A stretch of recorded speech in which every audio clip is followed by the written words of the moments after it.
Assalamualaikum warahmatullahi wabarakatuh. Perkenalkan, nama saya Asna, NIM 18650-011. Saya akan menjelaskan mengenai model RAD atau sering disebut Rapid Application Development.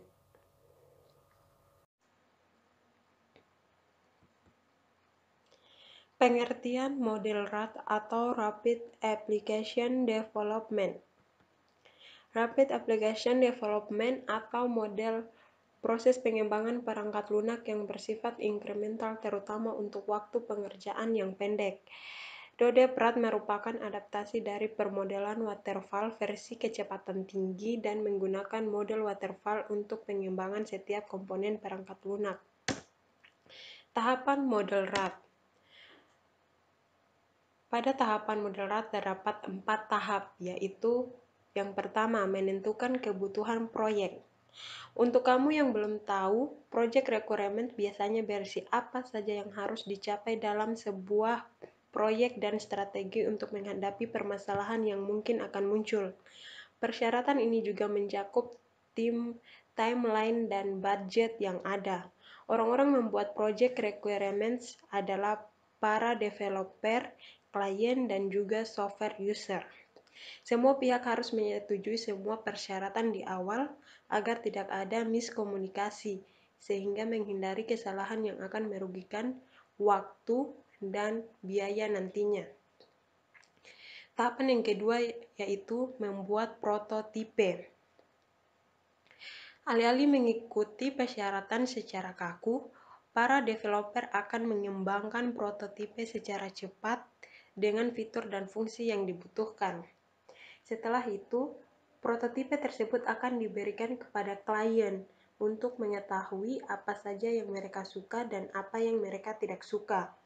Pada tahap ini, hasil yang diberikan sama sekali belum sempurna, hanya menunjukkan fitur dan fungsi yang akan ada saja.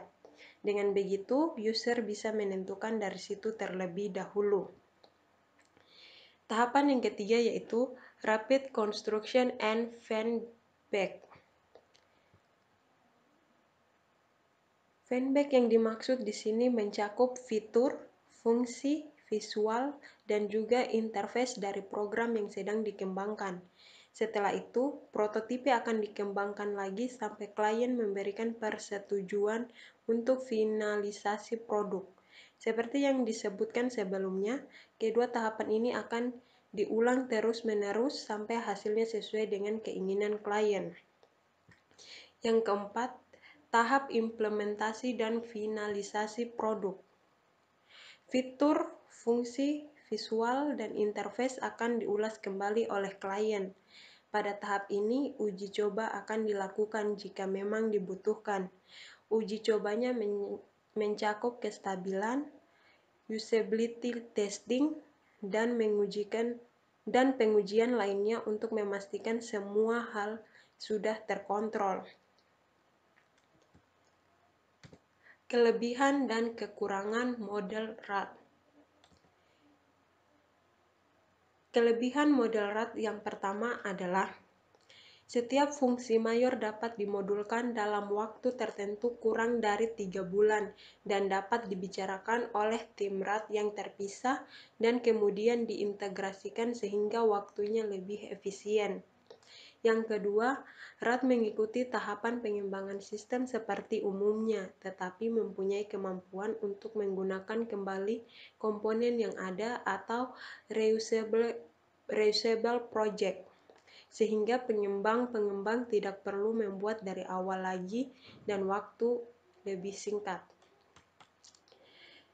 Selain terdapat kelebihan, di sini juga terdapat kekurangan model RAD, yaitu yang pertama, untuk pembuatan sistem perangkat lunak dengan skala besar, maka model RAD akan memerlukan sumber daya manusia yang cukup besar untuk membentuk tim-tim yang akan mengembangkan komponen-komponen. Kedua, jika persetujuan untuk mengembangkan perangkat lunak dengan cara cepat atau rapid, maka proyek dengan model ini akan gagal karena akan membingungkan ketika mendefinisikan kebutuhan pelanggan. 3. Jika sistem perangkat lunak yang akan dibuat tidak bisa dimodulkan atau dibagi-bagi menjadi beberapa komponen, maka model RAT tidak dapat digunakan untuk membuat sistem perangkat lunak ini karena terlalu banyak campur tangan antar tim. Keempat, model RAT tidak cocok digunakan untuk sistem perangkat lunak yang memiliki risiko teknis sangat tinggi, misalnya menggunakan teknologi baru yang belum banyak dikenal dan dikuasai pengembang. Implementasi model RAT. Model RAT mengadopsi model waterfall dan pembangunan dalam waktu singkat yang dicapai dengan menerapkan 1. Komponen based construction atau pemrograman berbasis komponen, bukan prosedural. Kedua, penekanan pada penggunaan ulang atau reuse komponen perangkat lunak yang telah ada. 3. Pembangkitan kode program otomatis atau semi-otomatis. 4. Multiple team atau banyak tim. Tiap tim menyelesaikan satu tugas yang selevel tapi tidak sama. Banyaknya tim tergantung dari area dan kompleksitasnya sistem yang dibangun. Jika keuntungan yang diinginkan pada tahap analisis kebutuhan telah lengkap dan jelas, maka waktu yang dibutuhkan untuk menyelesaikan secara lengkap perangkat lunak yang dibuat adalah berkisar 60–90 hari. Model RAT hampir sama dengan model waterfall. Bedanya, siklus pengembangan yang ditempuh model ini sangat pendek dengan penerapan teknik yang cepat.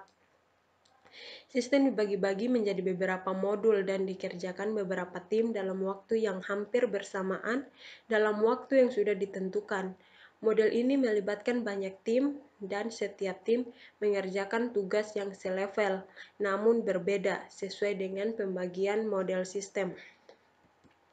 Itulah penjelasan saya mengenai model RAT atau sering disebut Rapid Application Development. Lebih dan kurangnya mohon dimaafkan. Billahi taufiq wal hidayah. Wassalamualaikum warahmatullahi wabarakatuh.